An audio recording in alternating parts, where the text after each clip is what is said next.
Mirë se vini në këtë vështrim të thelluar. Sot do të zbulojmë diçka vërtet magjepse. Do me thënë, le t'i lëmë menjan për një moment idetë e ceremonive sekrete apo titujve të pushtetit.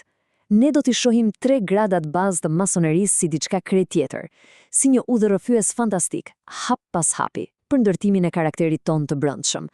Është fjalë për fjalë një hartë e vjetër për të bërë versionin më i mirë i vetvetes, nga padia totale drejt një pjekurie të thellë. Hapat e këtij rrugtimi arkitekturor që do të bëjmë sot janë tempulli i brendshëm, faza e nxënësit, ajo e shoqëruesit, grada e mjeshtrit dhe në fund se si ti praktikojmë të gjitha këto mësime thelbësore në jetë reale. Le të fillojmë. Pjesa e parë, tempulli i brendshëm dhe ndërtimi i vetvetes. Për të kuptuar të gjithë këtë, duhet ta mendojmë zhvillimin ton shpirtëror fikse si ndërtimin e një godine. Edhe çdo godina, natyrisht, ka nevojë për materiale bazë. Koncepti këtu nis me pranimin e faktit që ne të gjithë jemi fillimisht një gur i papunuar. Kjo përfaqëson të metat dhe papërsotjes merit tona njerëzore. Ky gur nuk mund të lihet ashtu, i egër siç e gjejmë në natyrë apo jo. Ai kërkon një punë kolosale, një gdhendje të vazhdueshme. Dhe mjetet që përmenden në këto rite, ato janë thjesht metafora për atë punën e palodhur që mendja duhet të bëjë për të rafinuar karakterin ton. Kjo frazë tregon në mënyrë të shkëlqyer thelbin, qëllimin final të këtij sistemi, ndërtimi i tempullit të brendshëm. Është një ide brillante, sepse thekson që etika personale apo vetdia nuk fitohen thjesht rastësisht ose nuk na jepen dhuratë, ato duhen ndërtuar me themel.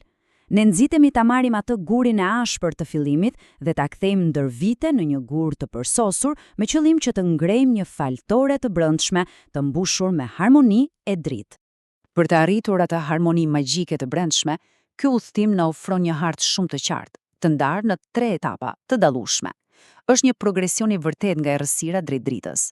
Gjithçka nis nga hapi i parë, ai i nxënësit, vazhdon te hapi i dytë, ai i shoqëruesit, dhe kulmon me hapin e tretë, që është mjeshtri murator.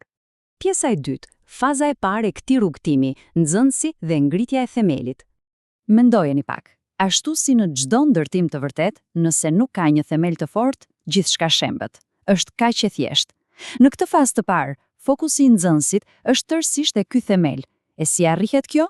Përmes përullësisë absolute dhe gatishmërisë për të dëgjuar. Njeriu fillon të kuptojë të metat e veta dhe përdor veglat simbolike, siç e Kani dhe Dalta, për të gdhendur impulset e pakontrolluara. Është një periudhë, le të themi, qetësie e domosdoshme, absolutisht jetike, për të përgatitur mendjen për ato njohuri të thella që vinë më pas. Pjesa e tretë, faza e dytë të shoqëruesit dhe ndërtimi i vetë strukturës. Tani, gjërat bëhen vërtet dinamike. Shikoni këtë kontrast. Në fillim, kishim thjesht qasjen e heshtjes dhe dëgjimit të nxënësit, ndërsa tani kalojmë tek një kërkim aktiv i dijes që karakterizon shoqëruesin. Nuk pritet më që thjesht të thithim informacione si një sfungjer. Jo, absolutisht. Tani kërkohet hulumtim, eksplorimi i vërtet dhe zgjerimi i asaj që dim. Ky është një kapërcim gjigant drejt pjekurisë intelektuale. Pika thelbësore e kësaj etape është studimi i shkencës dhe artit për të zhvilluar mbi të gjitha mendimin kritik. Kjo është koha kur duhet të udhtojmë, të paktën metaforikisht, për të mbledhur urtësi dhe përvojë jetësore.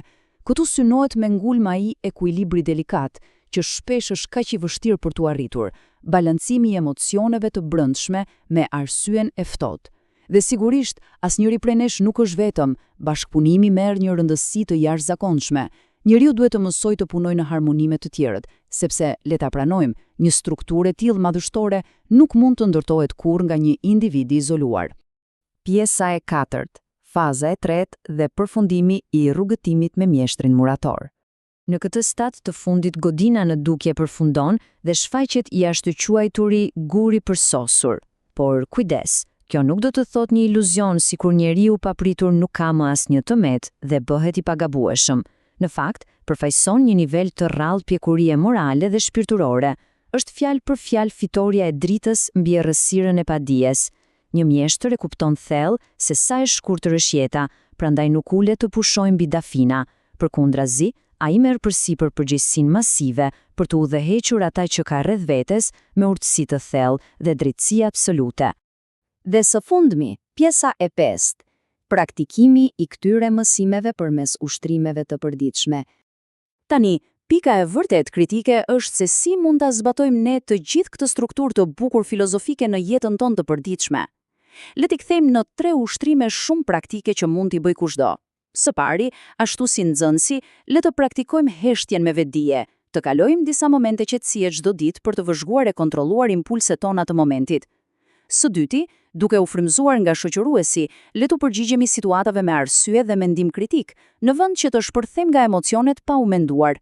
Dhe së treti, të mbajmë atë peshën fisnike të mjeshtrit, duke marrë përgjegjësi morale çdo ditë dhe duke udhëhequr komunitetin përmes shembullit tonë të mirë.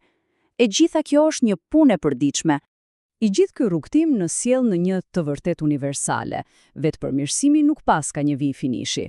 Puna për gdhenjen e vetvetes nuk mbaron kurrë. E me që ky ndërtim i tempullit të brendshëm që ka një mision i përjetshëm, le ta mbyllim këtë analizë me një pyetje vërtet provokuese që duhet ja bëjmë vetes. Cili gur vlerash, cili veprim i vogël apo ndreqje e karakterit ton do të vendoset nesër në atë mur të madhërisëm që po ndërtojmë? Për te çdo gjëje, kjo është pyetja e vetme që mban gjallë tempullin e secilit prej nesh.